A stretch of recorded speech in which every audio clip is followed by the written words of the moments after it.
And students, आज का जो मेरा टॉपिक है वो बहुत ही इम्पॉर्टेंट है एग्ज़ामिनेशन पॉइंट ऑफ व्यू से भी और कॉम्पिटिटिव एग्ज़ामिनेशंस के लिए भी।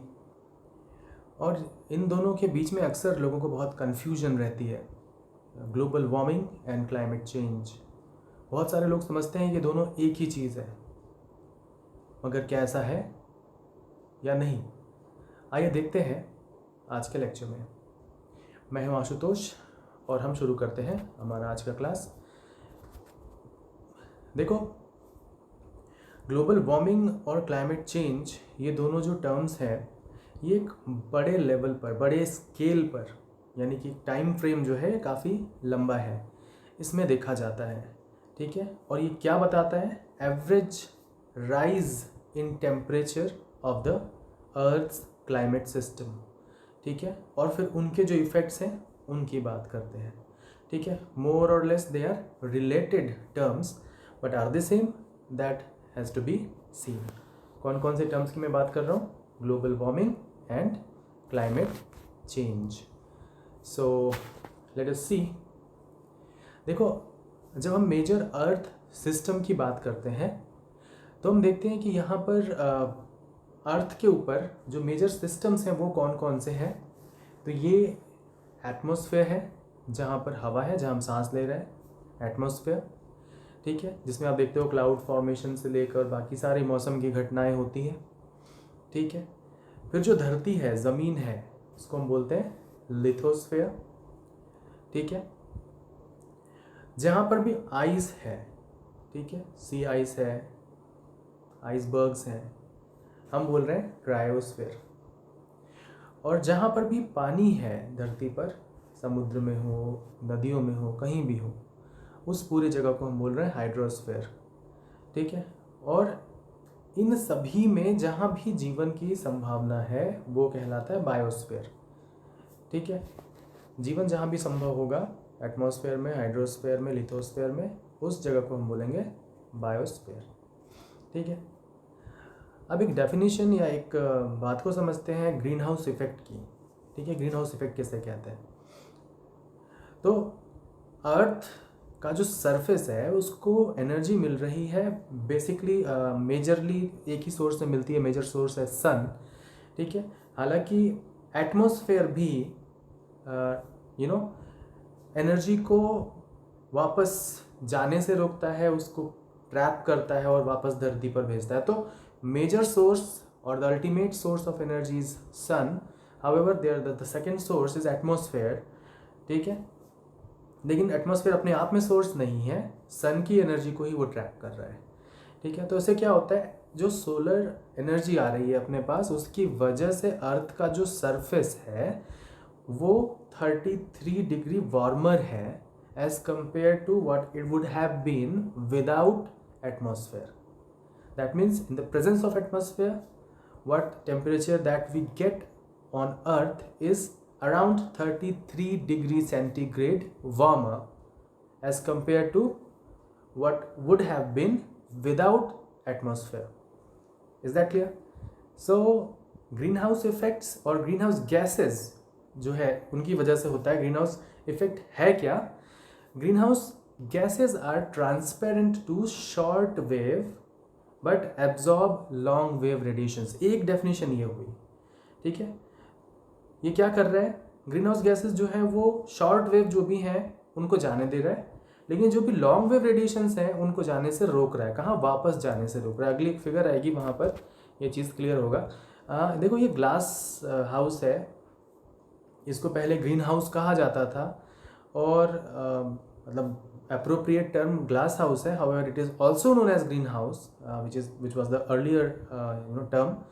और on the idea of this greenhouse, हम अभी जो ग्रीन हाउस इफेक्ट की बात करने वाले हैं उसका आइडिया इसी ग्रीन हाउस से है, या यूं कह लो कि इस ग्रीन हाउस का आइडिया वहाँ से आया, वट एवर द केस में भी, लेकिन ये दोनों अलग हैं। ठीक है, ग्रीन हाउस के अंदर भी क्या हो रहा है, यहाँ पर शीशा होता है जो कि क्या करता है, अलाउ करता है सर्टेन रेडिएशंस उनको आने के लिए, एंड देन वो रेडिएशंस जब टकराकर अपनी एनर्जी डिसिपेट करती हैं, उनकी वेवलेंथ बढ़ जाती है, they can not go out. ठीक है, तो इसके अंदर का ग्रीन हाउस के अंदर का टेम्परेचर बढ़ जाता है। तो दिस इज ग्रीन हाउस जो आपको फिगर में नज़र आ रहा है, और ऐसा ही इफेक्ट होता है हमारे एटमॉस्फेयर में, जिसको हम क्या कह रहे हैं, ग्रीन हाउस इफेक्ट। आगे हम समझते हैं इसको।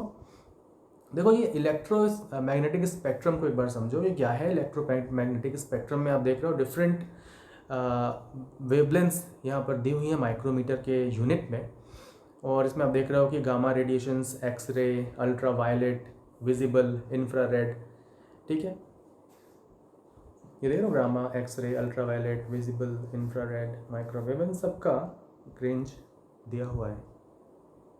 अब हमें यहाँ क्या समझना है कि जो इनकमिंग एंड आउटगोइंग रेडिएशन है ऑफ ग्रीन हाउस इफेक्ट वो किस तरीके से नज़र आती है। तो इनकमिंग रेडिएशन कुछ यहाँ पर है इस रेंज में, और आउटगोइंग कुछ इस रेंज में है, ठीक है। नाउ आप मुझे कमेंट सेक्शन में ये बताओगे कि what is this range of incoming radiations, and then what radiations are actually absorbed by greenhouse gases, ठीक है। अब एक बार हम इसको समझते हैं कि अर्थ का जो टेम्परेचर है वो कैसे बैलेंस होता है, हाउ डज इट हैपन।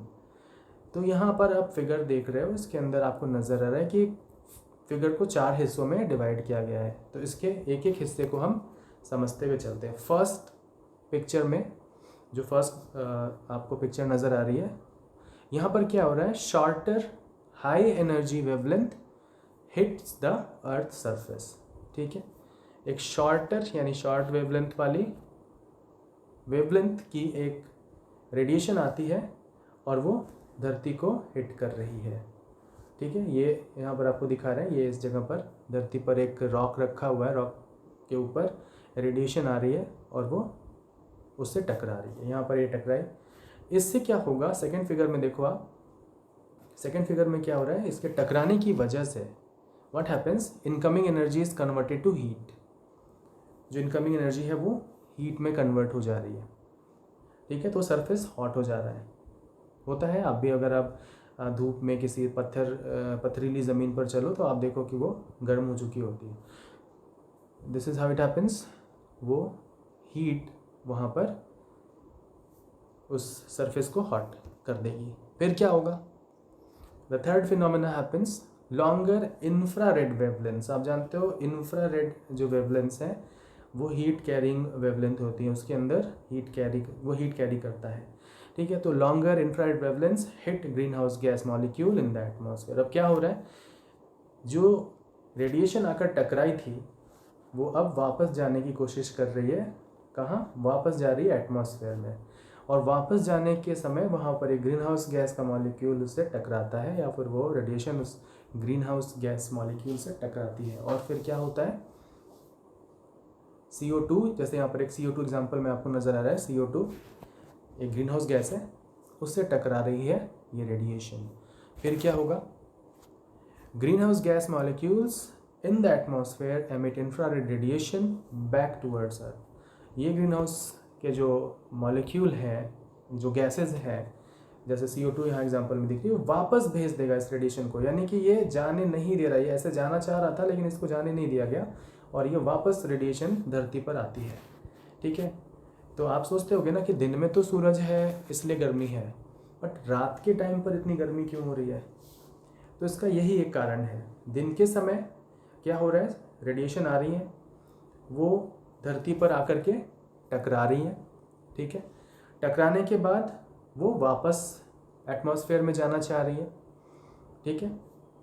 कुछ तो एनर्जी अर्थ पर क्या कर ली जाएगी, एब्जॉर्ब कर ली जाएगी लैंड पर और ओशियनिक सरफेस पर, कुछ तो सीधे सीधे रिफ्लेक्ट बैक हो जाती है एल्बिडो में, वाइल कुछ रेडिएट करती हैं वापस, जो थर्ड स्टेप में आपको इस फिगर में नज़र आ रहा है, वापस जाने के लिए, ठीक है।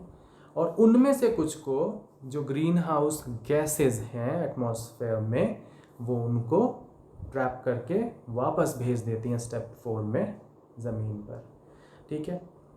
तो और कई सारी ह्यूमन एक्टिविटीज़ हैं जो ग्रीन हाउस गैसेस के एमिशन को बढ़ा देती हैं, ठीक है। These activities are fossil fuel burning, agricultural practices, ठीक है, लैंड क्लियरिंग, बहुत सारे जो ह्यूमन एक्टिविटीज़ है, एंथ्रोपोजेनिक एक्टिविटीज़ है, वो ग्रीन हाउस इफेक्ट की जो नेचुरल साइकिल, जो नेचुरल प्रोसेस है उसको एग्रवेट कर देती है, एनहेंस कर देती है। मतलब ग्रीन हाउस इफेक्ट एक नेचुरल फिनोमेना है जिसकी वजह से धरती हमारी गर्म रहती है, जिसकी वजह से जीवन संभव है।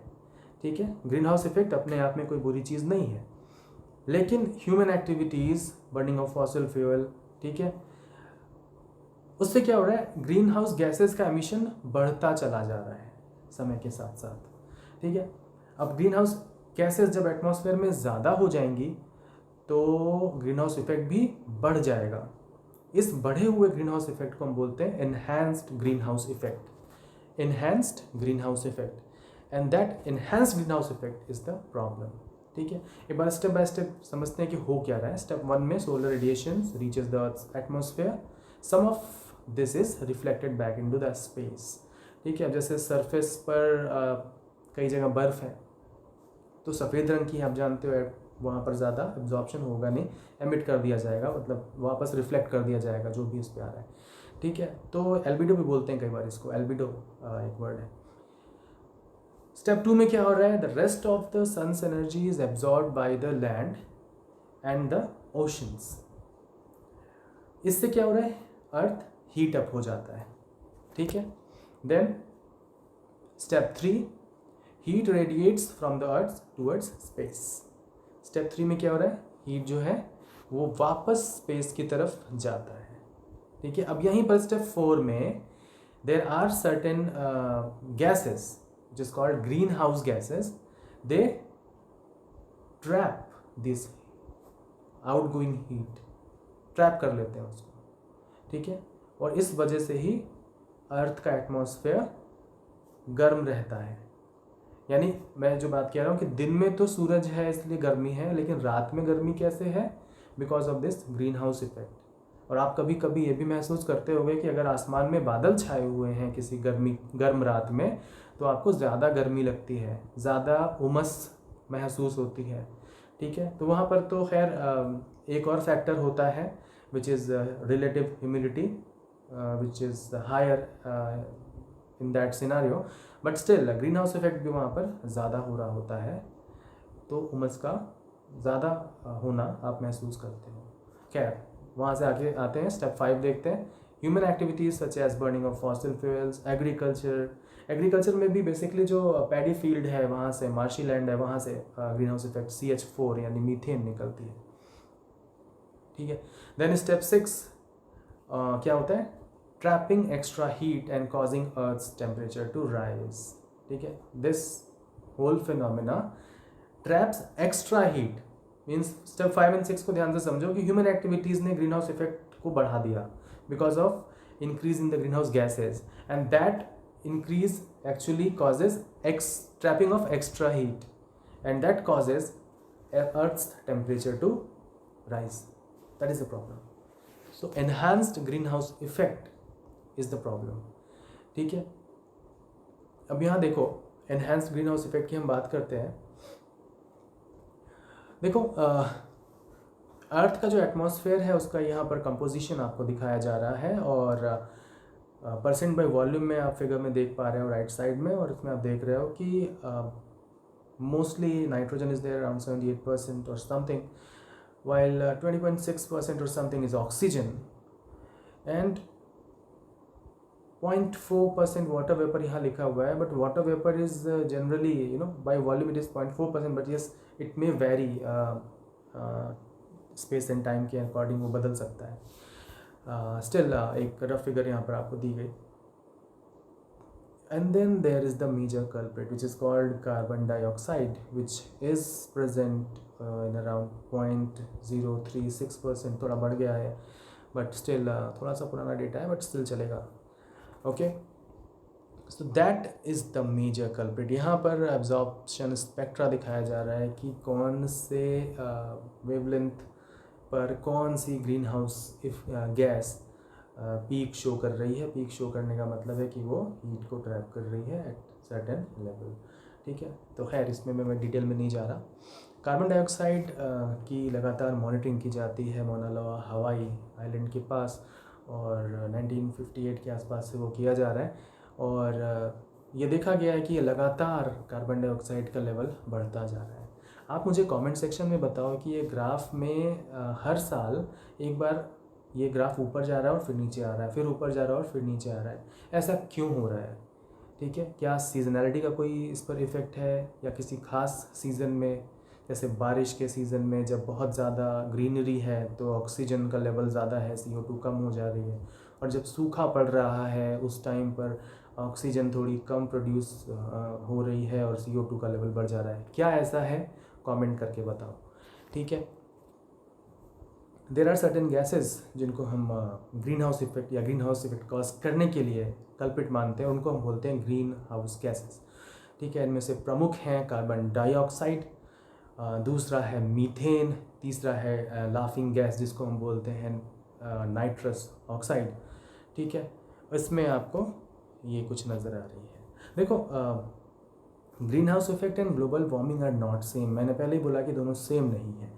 An increase in the concentration of greenhouse gases leads to an increase in the magnitude of the greenhouse effect. It is called enhanced greenhouse effect. And this enhanced greenhouse effect actually results in global warming. ये जो बढ़ा हुआ greenhouse effect है, हरित gas प्रभाव है, ये ultimately cause करता है ग्लोबल वार्मिंग को। ठीक है, धरती का गर्म होना इसकी वजह से हो रहा है, enhanced greenhouse effect। ठीक है, सो इन्हांस्ड ग्रीन हाउस इफेक्ट की वजह से हो रही है ग्लोबल वार्मिंग। कार्बन डाइऑक्साइड इसमें जो है वो मेजर रोल प्ले कर रही है, मेजर ग्रीन हाउस गैस है। ठीक है, और ऐसा माना जाता है कि 60% of the green house effect और the global warming is actually caused by CO2। However, ये जो डेटा मैं बता रहा हूँ ये अगर हम कंसीडर ना करें वाटर वेपर के इफेक्ट को तो हम मानेंगे, अदरवाइज वाटर वेपर जो है वो बहुत ज़्यादा ग्लोबल वार्मिंग पोटेंशियल रखता है। ठीक है, मीथेन सेकंड है ग्रीन हाउस इफेक्ट के मामले में। ठीक है, खैर हमें इतना कुछ याद रखने की ज़रूरत नहीं। देखो यहाँ पर क्या दिख रहा है आपको, ये NCERT से मैंने एक फिगर ली हुई है, NCERT की बुक से। तो यहाँ पर आपको दिख रहा है कि 60% CO2 is responsible. Okay, this is a relative contribution of various greenhouse gases in the total global warming. So 60% is caused by carbon dioxide, while approximately 14% by CFCs. Nitrous oxide is causing 6% of it, while methane causes around 20%. Means it is responsible for around 20% of the causes of global warming. ठीक है, वही चीज़ को यहाँ पर फिर से दिखाने की कोशिश की गई है। देखो यहाँ पर क्लाउड्स और गैसेस दोनों की बात की जा रही है। Clouds are condensed form of vapours only. ठीक है, clouds and gases reflect about 1/4 of the incoming solar radiation and absorb some of it, but almost half of the incoming solar radiations fall on the earth surface heating it, while a small portion is reflected back to the atmosphere. Earth's surface re-emits heat in the form of infrared radiations, but part of this does not escape into the space as atmospheric gases such as CO2 and methane are actually absorbing a major portion of this. Okay. So the molecule of these gases radiate heat energy, and a major part of which again comes to the Earth's surface, thus heating the Earth's surface.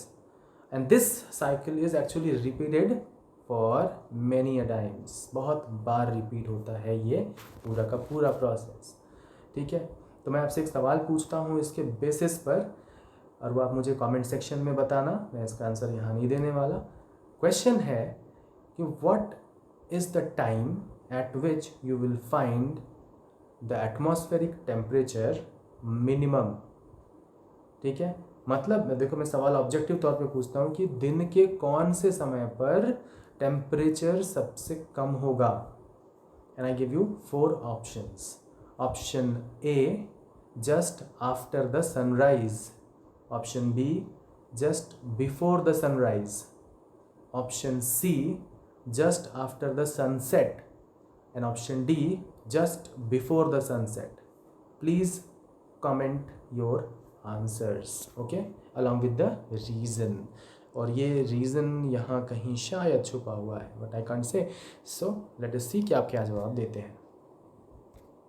ठीक है, देखो ice core की sampling की गई Antarctica में, और वहाँ से फिर बहुत समय से जो CO2 का कंसंट्रेशन था प्री हिस्टोरिक टाइम में. प्री हिस्टोरिक टाइम की बात हम यहाँ नहीं कर रहे. इंडस्ट्रियल एरा जो आया, इंडस्ट्रियल रिवोल्यूशन आया, उसके बाद के समय से लेकर अब तक में 1958 के बाद तो हमने मौना लोआ में शुरू कर दिया था CO2 के मॉनिटरिंग को. उसके पहले के समय को हमने देखने की कोशिश की और ऐसा पाया गया कि there is a strong correlation या positive correlation between temperature and CO2. मतलब CO2 अगर बढ़ रहा है तो टेम्परेचर भी बढ़ रहा है, CO2 घट रहा है तो टेम्परेचर भी बढ़ रहा है. यहाँ पर आपको दो ग्राफ नज़र आ रहे हैं, जहाँ पर रेड कलर में जो ऊपर ग्राफ है वो एक्चुअली क्या है, वो दिखा रहा है जो CO2 जो ट्रैप थे बबल्स के अंदर, उनके हिसाब से उनका जो कंसंट्रेशन वहाँ पर दिखा रहा है आपको वाई एक्सिस के ऊपर ppm में आपको नज़र आ रहा है कार्बन डाइऑक्साइड कंसंट्रेशन. और नीचे जो ग्राफ है उसमें आपको नज़र आ रहा है temperature in degree centigrade from 1950 to 1980 I guess. और यहाँ देख रहे हो आप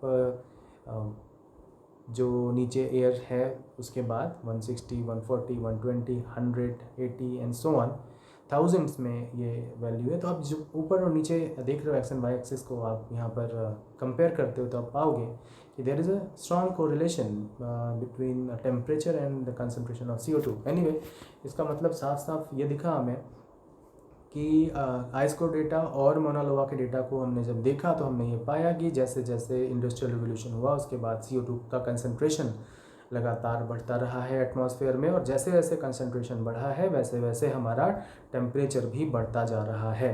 ठीक है, और हम देखें तो सन 2000 से लेकर 2020 के बीच में ऐसे करीब 10 से 15 साल रहे हैं जो पिछले 100 सालों में, 1000 सालों में सबसे गर्म साल रहे हैं धरती के. यानी कि ग्लोबल वार्मिंग काफ़ी हद तक एविडेंट होती नज़र आ रही है. ठीक है, अब देखो यहाँ पर एक क्वेश्चन है कि radiation is not evenly distributed over the surface of the earth. The northern latitude have an energy deficit and the low latitude और equator has an excess. But the low latitudes don't indefinitely get hotter while the northern latitudes don't get colder. Why? मतलब आप जानते हो धरती अपने axis पर झुकी हुई है 23.5 डिग्री, और सूरज की रोशनी हर जगह एक जैसी नहीं पड़ती. उसके बाद भी ये पूछ रहे हैं कि ऐसा क्यों है कि जो लोअर लैटिट्यूड्स हैं वो लगातार गर्म क्यों नहीं होते चले जा रहे, और जो नदर्न लैटिट्यूड्स हैं वो क्यों नहीं लगातार ठंडे होते चले जा रहे हैं. ये सवाल यहाँ पूछा गया. इसका जवाब क्या है? The atmosphere and the ocean transfer the energy from low latitudes to high, and this is how energy is distributed and dissipated. So there is earth's energy budget, और ये बजट जो है वो बैलेंस होता रहता है. इनकमिंग आउटगोइंग्स रेडिएशंस एंड हीट जो है वो इनको बैलेंस करती रहती है. ठीक है, बट जो ये एनर्जी बजट है या बैलेंस है, इसके बाद एक घटनाक्रम होती है और वो है कि ग्लोबल वार्मिंग पोटेंशियल क्या है. ठीक है, energy budget is there, incoming outgoing radiations and heat is calculated and we find case this is well in balance, but these increasing greenhouse gases are actually destroying this equation. देखो, greenhouse gases अर्थ के surface को क्या कर रहे हैं, warm करते हैं. ठीक है, और इसके साथ साथ ये क्या कर रहे हैं, they slow the rate at which the energy escapes to the space. They act like a blanket insulating the earth. So different greenhouse gases can have different effect on the earth's warming. So the two key ways in which these gases differ from each other are their ability to absorb energy, that means it is in other way called radiative efficiency, and how long they stay in the atmosphere, and this is called their lifetime. सो दो factors हैं, एक तो क्या, ability to absorb energy, जिसको हम radiative efficiency कह रहे हैं, कौन सा गैस कितनी एनर्जी को एब्जॉर्ब करेगा, और दूसरा वो एटमॉस्फेयर में कितने समय तक रहता है, मतलब जब एक बार वो रिलीज हो रहा है अपने सोर्स से तो वो कितने समय तक एटमॉस्फेयर में स्टे करेगा। ठीक है, ये दो चीज़ें रिस्पॉन्सिबल हैं ये बताने के लिए कि इन गैसेस के क्या इफेक्ट होंगे ग्लोबल वार्मिंग के ऊपर। तो ग्लोबल वार्मिंग पोटेंशियल, GWP जिसे हम कह रहे हैं, was developed to allow comparison of the global warming impacts of different gases. So अब यहाँ पर हम थोड़ा सा समझते हैं इसको कि specifically it is the measure of how much energy the emission of 1 ton of gas will absorb over a given period of time related to the emission of 1 ton of carbon dioxide. तो carbon dioxide को हमने यहाँ पर reference की तरह रखा है, और रेफरेंस के तौर पर हम बताते हैं कि कार्बन डाइऑक्साइड के कंपैरिजन में कितना दूसरे और गैसेस, उसके कंपैरिजन में 1 टन ऑफ कार्बन डाइऑक्साइड के कंपैरिजन में हम कंपेयर करते हैं दूसरे गैसेस को। तो larger the global warming potential, the more that a given gas warms the earth as compare to CO2 over that time period. The time period usually used for GWPs is 100 years. 100 years के बीच के हम time को देखते हैं, तो एक बड़ा लंबा चौड़ा टाइम है। स्टिल जो ग्लोबल वार्मिंग पोटेंशियल है वो कॉमन यूनिट है मेजर का, which allows analyst to add up emission estimates of a different gases. Okay, तो बाय डेफिनेशन CO2 का जो ग्लोबल वार्मिंग पोटेंशियल है वो हमने 1 मान रखा है, इट इज़ 1। ठीक है, बिकॉज उसी के लेवल पर हम देख रहे हैं, तो हम टाइम पीरियड के रिगार्डलेस में ही देख रहे हैं इसको, हम नहीं देख रहे कि कितना टाइम पीरियड, बिकॉज इसको हम रेफरेंस की तरह देख रहे हैं CO2 को, तो हमने इसको मान लिया this is having GWP of 1। सो और ये भी हमें पता है कि CO2 क्लाइमेट सिस्टम में बहुत लंबे समय तक स्टे करता है। CO2 emission causes increase in the atmospheric concentration of CO2 that will last thousands of years। ठीक है, अब उसी के कंपैरिजन में मीथेन का जो ग्लोबल वार्मिंग पोटेंशियल है वो 28 से 36 के बीच में है, और 100 ईयर्स ऑफ टाइम। ठीक है, और एक और चीज़ है कि जो मीथेन है वो ज़्यादा एनर्जी को एब्जॉर्ब करता है एज़ कम्पेयर टू CO2। ठीक है, तो ये भी एक चीज़ें हैं। अब देखो इनके बहुत ज़्यादा डिटेल में हम नहीं जाते, बट दीज आपको बस अगर आप UG लेवल के एग्जाम दे रहे हो तो आपको बस थोड़ा सा ही पता रखना है कि ये ग्रीन हाउस गैसेज हैं, इनकी वजह से ग्रीन हाउस इफेक्ट होता है, जो पीछे हमने देखा। ठीक है, इतनी डिटेल में आपको नहीं जाना है, हालांकि आप जो यहाँ पर आप पॉज करके एक बार पढ़ सकते हो इन चीज़ों को। तो फिर सॉल्यूशन के लिए क्या किया गया, ग्लोबल वार्मिंग हो रही थी, ग्रीन हाउस इफेक्ट हो रहा था, क्या करते। 90s में एक IPCC ने जो है क्लाइमेट चेंज के ऊपर एक 1990s IPCC certified the scientific basis of global climate change. उन्होंने बोला कि क्लाइमेट चेंज हो रहा है। And then Kyoto conference which was held in 1997 in Kyoto Japan, 161 countries represented. ठीक है, तो ये एक बाइंडिंग एमिशन टारगेट दिया गया और कहा गया कि जो 6 ग्रीन हाउस गैसेज हैं जिनको यहाँ पर लिस्ट किया गया है, CO2, methane, nitrous oxide, hydrofluorocarbons, perfluorocarbons and sulphur hexafluoride. ठीक है, इनको हमें इनके एमिशन को रोकना है। ठीक है, तो क्योटो प्रोटोकॉल बहुत पुरानी घटना हो गई, 1997 की है। आप मुझे कमेंट सेक्शन बताओ कि इसके बाद क्या हुआ, ये कब तक ये टाइम दिया गया था, और फिर उसके बाद और नए क्या चीज़ें इसमें हुई हैं, क्योंकि इनका जो एम था वो 5% का रिडक्शन था अराउंड 2010। ठीक है, एंड देन एमिशन ट्रेडिंग और ये सब की बात यहाँ पर आती है। वैसे यूनाइटेड स्टेट्स ने काफ़ी इंटरेस्टिंग रोल प्ले किया था इसके अंदर। इन्होंने रेटिफाई नहीं किया इसको, सबसे बड़े वो एमिटर्स थे, और हमेशा से US से कुछ ना कुछ ऐसा करता रहता है, तो आपको मुझे उनका भी एक रोल यहाँ पर बताना है कि क्या है। ठीक है, ओजोन लेयर डिप्लीशन, अभी आजकल आप न्यूज़ में देख रहे हो कि ओजोन लेयर जो थी वो अब लॉकडाउन और ये सब की वजह से स्वस्थ हो गई है, लेयर वापस आ गई है, and so many things are in the news कि जो ओजोन में एक होल था वो भर गया है। So there was no hole as such. ठीक है, ऐसा कोई होल जैसा कोई चीज़ नहीं था। हम डॉप्सन यूनिट में मापते हैं ओजोन के कंसंट्रेशन को, कंसंट्रेशन कम हो गया था ठीक है। सदर्न हेमिस्फीयर नदर्न हेमिस्फीयर दोनों पर ही ये चीज़ देखने में आई थी। और क्योंकि ऐसा क्या होता है कि नदर्न हेमिस्फीयर में ज़्यादा ओजोन होल देखने को मिलता है या सदर्न हेमिस्फीयर में इक्वेटर की तुलना में, ख़ासतौर पे पोलर रीजन में, कमेंट करके बताओ। ठीक है, अब देखो है क्या ओजोन लेयर या ओजोन शील्ड। ठीक है, ये अर्थ के एटमॉस्फेयर में स्ट्रेटोस्फेयर में मौजूद है। मैंने आपको स्ट्रेटोस्फेरिक ओजोन के बारे में वहाँ भी बताया था जब मैं एयर पोल्यूशन बता रहा था कि tropospheric ozone is pollutant while stratospheric ozone is there which is good ozone as we know it.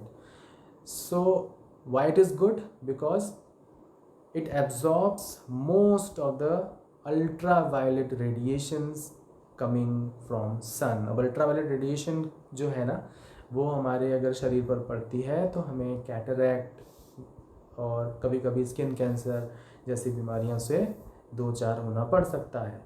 ठीक है, तो वो हमें इनसे बचाती है। कौन? Ozone layer. ठीक है, अब हुआ क्या?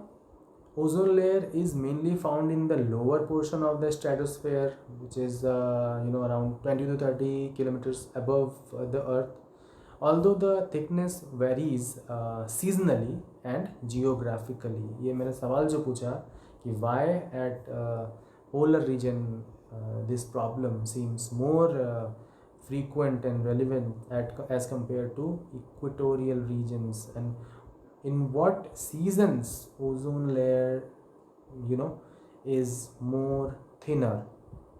Please comment.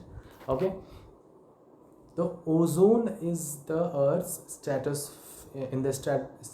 stratosphere is created by ultraviolet light striking ordinary oxygen molecule containing two oxygen atoms, splitting them into individual oxygen atom, which is called atomic oxygen. What happens? The atomic oxygen then combines with the unbroken oxygen molecule to create the ozone molecule. As you can see in the point second. In the point third, you can see the ozone molecule is unstable, although in the stratosphere it is very long lived, still it is unstable. So when ultraviolet light hits it again, it splits into the molecules of oxygen, okay, and an individual atom of oxygen, so O2 and O. Then what happens? A reaction is taking place in continuous process, which is in continuing process, which is called ozone oxygen cycle. Like ozone है, ultraviolet radiation आई, टूट गया O2 में और O में, and then again वो combine करेंगे और फिर बना लेंगे ओजोन। तो एक रिएक्शन लगातार चल रही है। आप नीचे देख सकते हो ओजोन और यहाँ पर रेडिएशन, वो बन गया 2O, okay, and then this oxygen plus O2 again forms ozone, and then this is a reversible thing, okay. और इसके बीच में आता है या आता था हिस्टोरिकली एक केमिकल जिसको हम बोलते हैं क्लोरोफ्लोरोकार्बन CFCs, और ये पाया कहाँ जाता है? स्प्रेज में, एरोजॉल्स में, बहुत सारे इंडस्ट्रियलाइज जो कंट्रीज़ थी उनमें यूज़ किया जाता रहा है। पहले किया गया बहुत समय तक, क्योटो प्रोटोकॉल से पहले, ठीक है, और यही रिस्पॉन्सिबल था ओजोन लेयर के ब्रेकडाउन में। और जब CFCs अपर एटमॉस्फेयर में पहुंचता है तो वो अल्ट्रावायलेट रेडिएशंस के एक्सपोजर में आने के बाद ब्रेक डाउन कर जाता है और क्लोरीन निकलता है। अब ये क्लोरीन क्या करता है? ये क्लोरीन जा कर के वो जो ऑक्सीजन और मॉलिक्यूल और ऑक्सीजन एटम के बीच में जो रिएक्शन होता है वो जा कर के ClO मिल कर के कंपाउंड बना लेता है और उस ऑक्सीजन को अनअवेलेबल कर देता है ताकि दोबारा से ओजोन बन पाए, ये नहीं होने देता। ठीक है, तो ये क्या कर रहा है? देखो आप यहाँ पे CFC कैसे डिस्ट्रॉय करता है ओजोन को स्ट्रेटोस्फेयर में। Ultraviolet radiation strikes the CFC molecules. अब देखो क्लोरोफ्लोरोकार्बन, एक कार्बन है, एक फ्लोरीन है और 3 क्लोरीन के एटम्स इस पर लगे हुए हैं। अब यहाँ पर ये टकरा रहा है आकर, कौन? Ultraviolet radiation. सब अल्ट्रावायलेट रेडिएशन में क्या है? इस वाले क्लोरीन को यहाँ से देखो आप इस फिगर में हटा लिया, मतलब इसको रिप्लेस कर लिया जाता है. Chlorine atom is broken away from this site. Then what happens? This chlorine atom collides with what? With ozone molecule. Okay, this chlorine atom which was taken from here is actually colliding here with the ozone molecule and breaks it apart. ठीक है, collide किया और उसको तोड़ दिया and steals an oxygen atom to form chlorine monoxide, ClO, chlorine monoxide, and leave a molecule of ordinary oxygen. और जो साधारण ऑक्सीजन मॉलिक्यूल है उसको छोड़ दे रहा है यहाँ पर, और एक क्लोरीन. अब अभी हो क्या रहा था, ये वाला ऑक्सीजन इससे मिल करके ओजोन बना रहा था, पीछे अपने रिएक्शन में देखा. अब जब क्लोरीन यहाँ पर आकर इससे मिल गया तो ये ऑक्सीजन को पकड़ लिया. अब ये ऑक्सीजन अब फ्री नहीं है इस रिएक्शन को करने के लिए. So when a free atom of oxygen collides with the chlorine monoxide, what happens? The two oxygen atoms form a molecule of oxygen and chlorine atom is released and free to destroy more ozone. तो अब ये chlorine एक बार जो release हो गया, ये बार बार ozone को तोड़ रहा है. ऑक्सीजन मॉलिक्यूल अलग हो गया, वो ऑक्सीजन मॉलिक्यूल को भी तोड़ रहा है, ClO बना रहा है, फिर वो ऑक्सीजन जुड़ गया, क्लोरीन अलग हो गया, एंड दिस इज हैपनिंग. सो ऐसा कहा जाता था या कहा जाता है कि single chlorine atom can destroy around 1 lakh, in fact 1 lakh ozone molecule can be destroyed. This is a big thing when 100,000 ozone molecules are destroyed by a single chlorine atom. Big deal, isn't it? So आप देख रहे हो इस figure में NASA का ये projection था stratospheric ozone concentration का. अगर क्लोरोफ्लोरोकार्बन को बैन नहीं किया गया होता तो 2020 यानी जो साल चल रहा है और 2040 अगला फिगर में आप देख रहे हो, ये कंसंट्रेशन ओजोन का जब लाल कलर से आप यहाँ देखो, ये रेड है ज़्यादा कंसंट्रेशन एडॉप्शन रेट में, और इस तरफ कम कंसंट्रेशन है, कंसंट्रेशन कम है, कम से ज़्यादा, कम को दिखाया नीले कलर में और ज़्यादा को लाल में, और जो बीच के कलर हैं वो आसमानी हरे और पीले रंग के हैं. ठीक है, और आप देख रहे हो ऊपर ईयर चल रहा है 1974 में कुछ ऐसी कंडीशन थी, 1994 में कुछ और हुई, और किस तरीके से अगर बैन नहीं किया गया होता क्लोरोफ्लोरोकार्बन्स को तो भविष्य में ओजोन का कंसंट्रेशन बेहद कम हो जाता. लेकिन क्योंकि लंबे समय से ओजोन कंसंट्रेशन के घटते हुए क्रम को हमने रोकने के लिए क्लोरोफ्लोरोकार्बन्स को प्रतिबंधित कर दिया था, तो धीरे धीरे ये रिकवरी हो रही थी ओजोन होल की, और काफ़ी हद तक उसमें सुधार पिछले समय में देखा जा रहा था. ठीक है, अब कई लोग इसको लॉकडाउन से जोड़कर देख रहे हैं कि लॉकडाउन की वजह से ओजोन पूरी तरह ठीक हो गया, तो ये अचानक से हुआ कोई चमत्कार नहीं है, ये धीरे धीरे हो रहा था. और हाँ, लॉकडाउन एंड ऑल ने थोड़ा सा एनहेंस किया है चीज़ों को, बट ये कोई एक दिन में हुआ चमत्कार बिल्कुल भी नहीं है. ठीक है, और जो ओजोन लेयर है वो basically harmful ultraviolet B radiation, भी कॉम्पिटिटिव पॉइंट ऑफ व्यू से, एग्जामिनेशन के पॉइंट ऑफ व्यू से इंपॉर्टेंट पॉइंट है कि ओजोन लेयर हमें अल्ट्रावायलेट बी रेडिएशन से बचाती है. ठीक है, और आजकल जो ओजोन लेयर डिस्ट्रॉइंग जो होता रहा है उसमें देयर आर सर्टेन केमिकल्स जिसमें क्लोरीन एंड ब्रोमीन है, उनकी वजह से ही था क्लोरोफ्लोरोकार्बन्स तो बैन हो गया, लेकिन उसके अलावा भी there are certain wide spread concern over the ozone layer deteriorating due to the release of pollution containing the chemicals where chlorine and bromine are present, halogens are present. Such deterioration allows large amount of ultraviolet B radiation to reach Earth, and which can cause skin cancer and cataracts in human and harm animals as well. ठीक है, extra ultraviolet B radiations reaching Earth also inhibits the reproductive cycle of phytoplanktons. Phytoplanktons मैंने आपको बताया, they are small sized plants. ठीक है, aquatic plants. Biologists fear that reduction in phytoplanktons population will turn lower populations of other animals, and this is how food chain comes into action. Do you remember?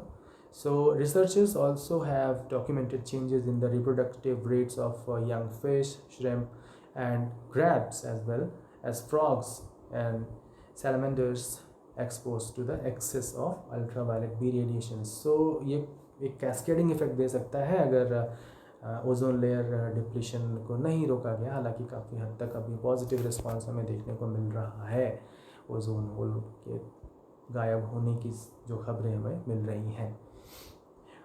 ठीक है, अब देखो हुआ क्या था 1980s के मध्य में अंटार्कटिक ओशन के देखा गया उसके पास कि ओजोन लेयर जो है वो काफ़ी कम हो गई है।